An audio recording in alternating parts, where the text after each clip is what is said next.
कृपया हरिकीर्तनमूर्तिधरं धरणी भरहारक गौरजनम् जनकाधिकवत्सल स्निग्धपदं प्रणमामि सदा प्रभुपादपदं प्रणमामि सदा प्रभुपादपदं प्रणमामि सदा प्रभुपादपदं शरणागत किङ्कर कल्पतरुं तरुधिकृतधीरवदन्नवरम् वरदेन्द्रगणार्चित दिव्यपदं प्रणमामि सदा प्रभुपादपदं प्रणमामि सदा प्रभुपादपदं प्रणमामि सदा प्रभुपादपदम्। गौड़ीय आचार्य भास्कर श्री रूपानुग नवमधस्थन आचार्य प्रवर प्रभुपाद अष्टोत्तर शत शिष्ल भक्ति सिद्धांत सरस्वती गोस्वामी ठाकुर जी की जय। श्रील गुरु महाराज जी की जय। सपार्षद प्रभुपाद जी की जय। समागत भक्तबृंद की जय। आज के আমরা একটি প্রবন্ধ পড়ব শিশল ভক্তবৃন্দ ঠাকুর মহাশয় লিখিত। বৈষ্ণব নিন্দা। বৈষ্ণব নিন্দা চতুর্বিধ জীব। বৈষ্ণব নিন্দা হইতে যখন এরূপ বিশেষভাবে সতর্ক করা হইতেছে, তখন প্রথমে বৈষ্ণব নির্দেশ করা এবং যে যে কার্যের দ্বারা বৈষ্ণব অপরাধ হয় তাহা স্থির করা নিতান্ত প্রয়োজন। কে বৈষ্ণব জানতে হবে, আর কি কি করলে বৈষ্ণব অপরাধ হয়, বৈষ্ণবকে আর কি কি কার্যের দ্বারা বৈষ্ণব অপরাধ হয় তাহা স্থির করা নিতান্ত প্রয়োজন। ওই জন্য দেখা যায় অনেকে যাদের কাজকর্ম বৈষ্ণবোচিত নয়, কিন্তু যাদেরকে জগতের লোক বৈষ্ণব মনে করেন, তাদের বাহ্য পরিচয় বা সম্পর্ক বা লোকে যা ভাবে সেই অনুযায়ী তাদের অপরাধের কথা বলতে গেলে লোকে তখন ভয় পায়, ভাবে না আমরা বৈষ্ণব অপরাধ করবো না। দেখেছেন এই কথা অনেক জায়গায় দেখা যায়, থাক আমরা এই কথা বলবো না, বৈষ্ণব অপরাধ হয়ে যাবে। এইরকম ভাগবত ব্যবসায়ী অর্থ নিয়ে হরিনাম বিক্রয় করছে বা মন্ত্র ব্যবসায়ী ইত্যাদি, থাক আমরা এসব বলবো না কারণ বৈষ্ণব অপরাধ হয়ে যাবে। এটা একটা ভুল ধারণা। সেই জন্য ঠাকুর মশাই প্রথমে বলছেন বৈষ্ণব নিন্দা হইতে যখন এরূপ বিশেষভাবে সতর্ক করা হইতেছে, তখন প্রথমে বৈষ্ণব নির্দেশ করা এবং যে যে কার্যের দ্বারা বৈষ্ণব অপরাধ হয় তাহা স্থির করা নিতান্ত প্রয়োজন। জীব সকলকে চারি প্রকারে বিভাগ করা প্রয়োজন। এক হচ্ছে জীব সাধারণ, দুই ধার্মিক, তিন ব্রাহ্মণ ও বৈষ্ণবপ্রায় জীব, চার বৈষ্ণব জীব। এরপর ঠাকুর মশাই বলছেন পাপ ও অপরাধ। এই প্রকারে জীবের চারিটি বিভাগ। জীব মাত্রেই শ্রীকৃষ্ণের অধিষ্ঠান, এই বুদ্ধিতে সকল জীবকেই আদর করা উচিত। তন্মধ্যে ধার্মিক জীবগণকে একটু বিশেষ আদর করা আবশ্যক। ব্রাহ্মণ ও বৈষ্ণবপ্রায় জীবগণকে সম্মান করা কর্তব্য। বৈষ্ণব জীবের চরণ ভজন করাই বিধেয়। সাধারণ জীবের আদর, ধার্মিক জীবের বিশেষ আদর ও ব্রাহ্মণ ও বৈষ্ণবপ্রায় জীবের সম্মাননা না করিলে পাপ হয়। বৈষ্ণব জীবের অনাদর ও অসম্মান করিলে অপরাধ হয়। পাপসমূহ সামান্য প্রায়শ্চিত্তে ক্ষয় হয়, কিন্তু অপরাধ সহজে যায় না। পাপ স্থূল ও লিঙ্গ শরীর নিষ্ঠ, অপরাধ জীবের আত্মনিষ্ঠ পতন বিশেষ। অতএব যাহারা ভগবত ভজন করিবেন তাহাদের পক্ষে অপরাধ হইতে বিশেষ আশঙ্কা থাকা আবশ্যক। জীব সাধারণ, তারপর ধার্মিক জীব, তারপর ব্রাহ্মণ ও বৈষ্ণবপ্রায় জীব, আর চতুর্থ স্তরে বৈষ্ণব জীব অর্থাৎ মধ্যম এবং উত্তম। এখানে ঠাকুর মশাই বলছেন সব জীবেই কৃষ্ণের অধিষ্ঠান, প্রতি আত্মার সঙ্গেই পরমাত্মা রয়েছেন, আর ভক্ত পরমাত্মাকে ভগবান বলেই জানেন। সুতরাং সব জীবের সঙ্গেই শ্রীকৃষ্ণের অধিষ্ঠান, এই জেনে সব জীবকেই আদর করা উচিত। তার মধ্যে যারা ধার্মিক জীব তাদেরকে একটু বিশেষ আদর করা দরকার। তাহলে সাধারণ জীবকে আদর করতে হবে, কারণ প্রতি আত্মার সঙ্গে পরমাত্মা রয়েছেন। ধার্মিক জীবকে একটু বিশেষ আদর করা দরকার, কারণ তাদের একটু বিশেষ অধিকার, তারা কোনো না কোনোভাবে ধর্ম পালন করছেন, সেই ধর্ম পালন করতে করতেই কোনো না কোনোভাবে সুকৃতির সঞ্চয় হলে, তারপর সাধুসঙ্গ হলে তাঁরা বৈষ্ণব প্রায় জীব অর্থাৎ কনিষ্ঠ অধিকার লাভ করবেন। অতএব তাদেরকে একটু বিশেষ আদর করা আবশ্যক। ব্রাহ্মণ ও বৈষ্ণব প্রায় জীবগণকে সম্মান করা কর্তব্য। আর যারা চতুর্থ অর্থাৎ বৈষ্ণব জীব অর্থাৎ মধ্যম ও উত্তম বৈষ্ণব, তাদের চরণ ভজন করাই বিধেয়। 4 প্রকার ভাগ হলো। এইবার এর মধ্যে সাধারণ জীবের যদি আদর না করা হয় তাহলে পাপ সঞ্চিত হয়, কারণ প্রতি জীবের সঙ্গে শ্রীকৃষ্ণ রয়েছেন। ধার্মিক জীবের বিশেষ আদর না করলে তাহলেও পাপ হয়। ব্রাহ্মণ ও বৈষ্ণব প্রায় জীবের সম্মান না করলে পাপ হয়। প্রথম 3 ক্ষেত্রে যদি না করা হয়, যদি সাধারণ জীবকে আদর না করা হয় তাহলে পাপ হয়। যদি ধার্মিক জীবকে বিশেষ আদর না করা হয় তাহলে পাপ হয়। যদি ব্রাহ্মণ এবং বৈষ্ণব প্রায় জীবের সম্মান না করা হয় তাহলে পাপ হয়। আর চতুর্থ পর্যায়ে যারা অর্থাৎ মধ্যম ও উত্তম বৈষ্ণব, তাদের যদি অনাদর করা হয় বা অসম্মান করা হয় তাহলে অপরাধ হয়। দুটো ভাগ হলো, পাপ আর অপরাধ। প্রথম 3 ক্ষেত্রে পাপ, আর বৈষ্ণবের ক্ষেত্রে অপরাধ। ঠাকুর মহাশয় বলছেন যত এই যে পাপ হচ্ছে, এই পাপ কিন্তু স্থূল ও লিঙ্গ শরীর নিষ্ঠ। আমরা আগের এই কথা আলোচনা করেছি যে যা পাপ হচ্ছে, পাপপূর্ণ, এগুলো মন এবং শরীরের উপর প্রভাব ফেলে। আর অপরাধ কিন্তু আত্মনিষ্ঠ। অপরাধের প্রভাব কোথায়? আত্মার উপরে। এতে আত্মার পতন হয়, বিশেষভাবে পতন হয়। অতএব যাহারা ভগবত ভজন করিবেন তাহাদের পক্ষে অপরাধ হইতে বিশেষ আশঙ্কা থাকা আবশ্যক। এরপর ত্রিবিধ বৈষ্ণব। শ্রীমদ্ ভাগবতে নিম্নলিখিত 3টি শ্লোক দ্বারা বৈষ্ণব, বৈষ্ণবতর ও বৈষ্ণবতম এই বিভাগক্রমে বৈষ্ণব নির্দেশ করা হইয়াছে। কনিষ্ঠ বৈষ্ণব যথা অর্চায়ামেব হরয়ে পূজাং যঃ শ্রদ্ধয়েয়তে ন তদ্ভক্তেষু চান্যেষু স্বভক্তঃ প্রাকৃতঃ স্মৃতঃ। শ্রীমদ্ ভাগবতের 11 স্কন্ধে 2য় অধ্যায় 47 নম্বর শ্লোক।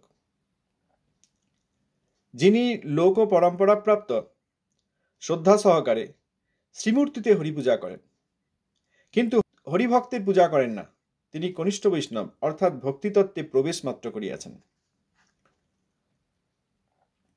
পরম্পরা প্রাপ্ত শ্রদ্ধা ও শাস্ত্রীয় শ্রদ্ধার প্রভেদ এই যে পরম্পরা প্রাপ্ত কেবল লৌকিক শিক্ষা হইতে উদিত হয়। শাস্ত্রীয় শ্রদ্ধাতে শাস্ত্র বাক্যে গাঢ় বিশ্বাস ও তদ্বাক্য প্রমাণ দ্বারা বৈষ্ণবজন প্রতি শ্রদ্ধার উদয় হয়। শাস্ত্রীয় শ্রদ্ধার উদয় হইলেই জীব মধ্যম অধিকারস্থ বৈষ্ণব হন। যে পর্যন্ত তাহার উদয় না হয় সে পর্যন্ত সাধকের কর্মাধিকার ক্ষয় হয় না। তাহাতে শ্রীমন্ মহাপ্রভু এইরূপ বলেন, শুদ্ধ বৈষ্ণব নহে কিন্তু বৈষ্ণবের প্রায়। প্রকৃত সাধুসঙ্গ হইলেই কনিষ্ঠ বৈষ্ণব অর্থাৎ বৈষ্ণব প্রায় জীব শুদ্ধ বৈষ্ণব হইতে পারেন। শ্রীমদ্ ভাগবতে কনিষ্ঠ বৈষ্ণবের যে সংজ্ঞা, সেখানে ঠাকুর মশাই ব্যাখ্যা করে বললেন লোক পরম্পরা প্রাপ্ত, অর্থাৎ এই লৌকিক শিক্ষা থেকে, এই সমাজ থেকে, অন্যান্য লোক থেকে যা শেখা গেছে, যা শিখেছেন, সেই অনুযায়ী তাঁরা মূর্তির পূজা করেন। আলক্ষ্য আছেন বা মূর্তি আছেন, সেই মূর্তিতে শ্রীহরির পূজা করেন, কিন্তু এখনো শাস্ত্রীয় শ্রদ্ধা হয় নাই। অর্থাৎ শাস্ত্রের কি সিদ্ধান্ত, শাস্ত্রের কি নির্দেশ, এসব এখনো শিক্ষা লাভ করেন নাই। যখন শাস্ত্রীয় শিক্ষা লাভ করেন তখন সেই শাস্ত্রের বাক্যে গাঢ় বিশ্বাস আসে।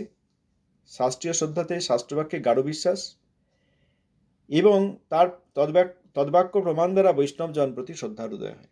কনিষ্ঠ বৈষ্ণবের এখনো বিশেষ রূপে বৈষ্ণবের পরিচয় বা বৈষ্ণবের সম্মান এবং বৈষ্ণবের পূজা যে হরির থেকেও বেশি গুরুত্বপূর্ণ, এইসব ধারণা এখনো কনিষ্ঠ অধিকারে আসেনি। তারা এই শ্রীমূর্তি পূজা করেন।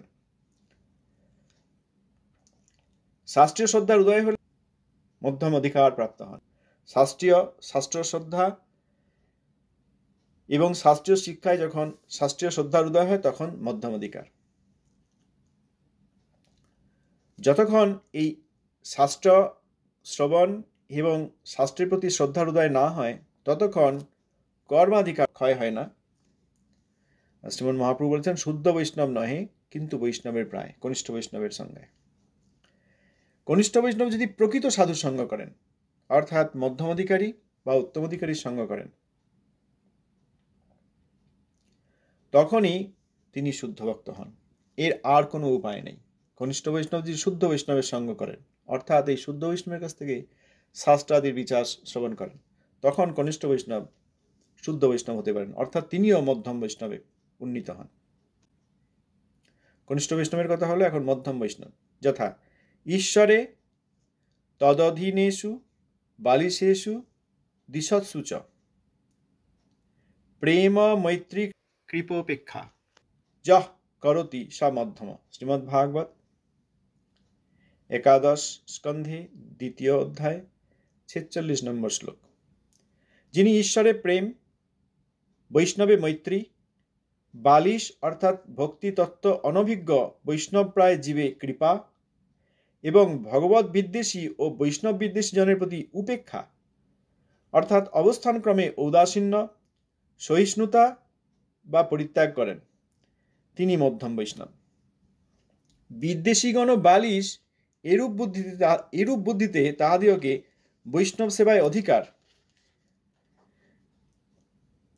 যেহেতু কনিষ্ঠ বৈষ্ণবেরা তাহা করেন না বলিয়া তাহাদিওকে বৈষ্ণব প্রায় বলা যায়, বৈষ্ণব বলা যায় না। এটা মধ্যম অধিকার সম্বন্ধে আমরা এই কথা প্রায়ই আলোচনা করি।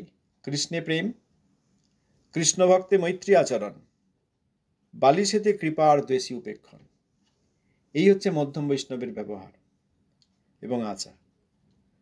যিনি ঈশ্বরে প্রেম করেন, কৃষ্ণে প্রেম, কৃষ্ণ ভক্তে মৈত্রী আচরণ অর্থাৎ বৈষ্ণবে মৈত্রী, বালিশ অর্থাৎ যাদের ভক্তিতত্ত্ব জ্ঞান নাই,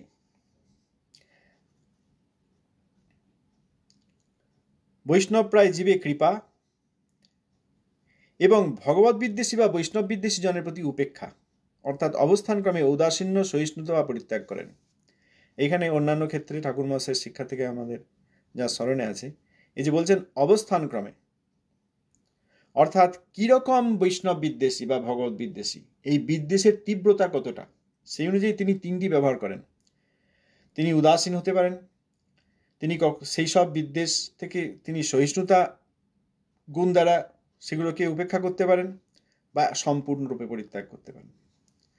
যদি অল্প বিদ্বেষ হয় তাহলে তিনি উদাসীন থাকেন, যদি তার থেকে অধিক হয় তিনি সহিষ্ণুতা ধারণ করেন, আর যদি প্রচণ্ড বিদ্বেষী হন তাহলে তাদেরকে পরিত্যাগ করেন।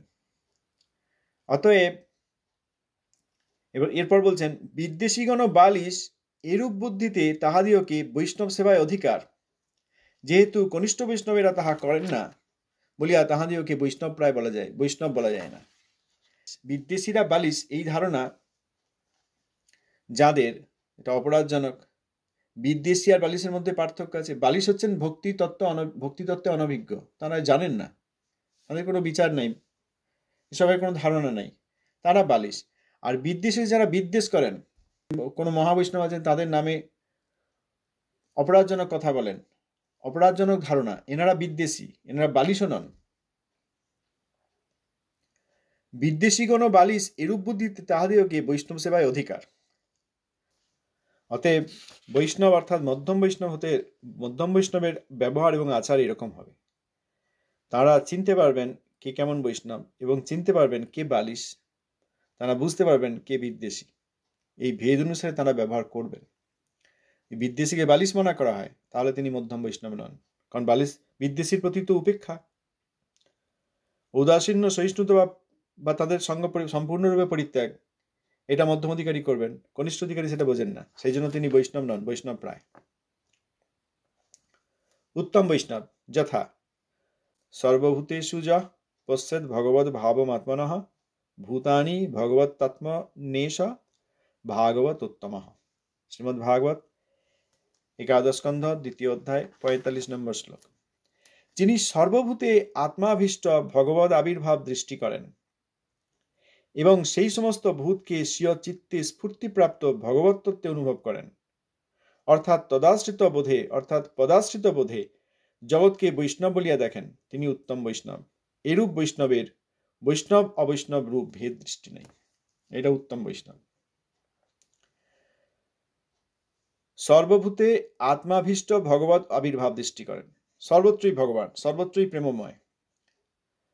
সমস্ত ভূতকে স্বীয় চিত্তে স্ফূর্তিপ্রাপ্ত ভগবত তত্ত্বে অনুভব করেন। অর্থাৎ যেখানেই তার দৃষ্টি যায়, যাই দেখেন, সেখানেই তিনি এই নিত্য ধাম দর্শন করেন। আর যাকেই দেখেন আত্মা, অতএব তার স্বরূপ অনুসারে সেই আত্মা ভগবত দাস, এইটুকু জেনে তিনি সকলকেই এই ভগবানের নিত্য দাস রূপে দর্শন করেন। বর্তমানে কোনো কারণে বদ্ধতা আছে, বর্তমানে কোনো অনর্থ রয়েছে, অপরাধ রয়েছে, সেই জন্য তারা ভগবত সেবার অনুষ্ঠান করতে পারছেন না। কিন্তু স্বরূপত সকলেই বৈষ্ণব, এই স্বরূপত সকলেই বৈষ্ণব, এটা তারা দেখতে পান। স্থাবর জঙ্গম দেখে, না দেখে তার মূর্তি, সর্বত্র হয় তার ইষ্টদেব স্ফূর্তি। এইটা উত্তম বৈষ্ণবের হয়েছে। এই জন্য তিনি আর কে বৈষ্ণব কে অবৈষ্ণব এরকম কোনো ভেদ করেন না। এরকম মহাবৈষ্ণব, তার সঙ্গ করা দরকার, কিন্তু তার অনুকরণ করা উচিত নয়। তিনি যা করছেন সেটা মধ্যম বৈষ্ণব করতে পারেন না। আমরা অন্যত্র পড়েছি, সেখানে যদি মধ্যম বৈষ্ণব তার এই কৃষ্ণে প্রেম, কৃষ্ণ ভক্তে মৈত্রী আচরণ, বালিশের প্রতি কৃপা এবং বিদ্বেষীকে উপেক্ষা, এই 4 প্রকার ব্যবহার মধ্যম বৈষ্ণব করবেন।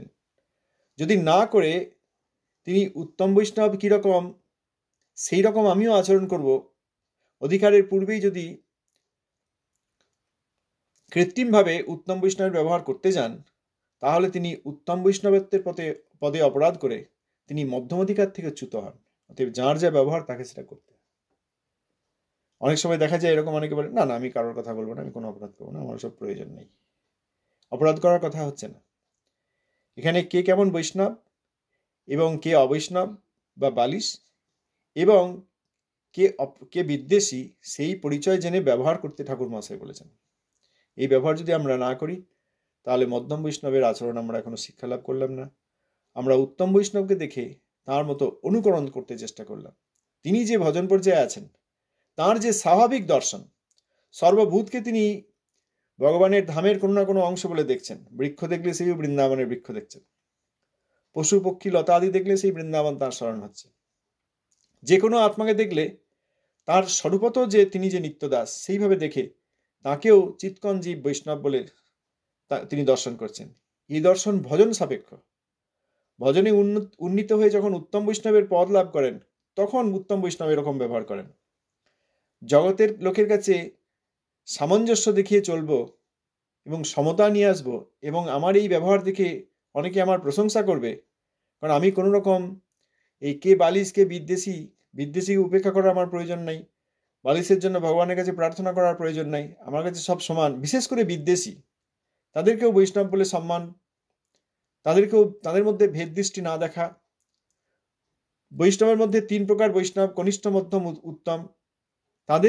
তাদের পরিচয় না পাওয়া এবং সেই পরিচয় না পেয়ে সকলকেই সমান সম্মান করব, এই ধারণা যদি মধ্যম বৈষ্ণব করেন, তাহলে তিনি মধ্যম বৈষ্ণবত্ব থেকে চ্যুত হবেন।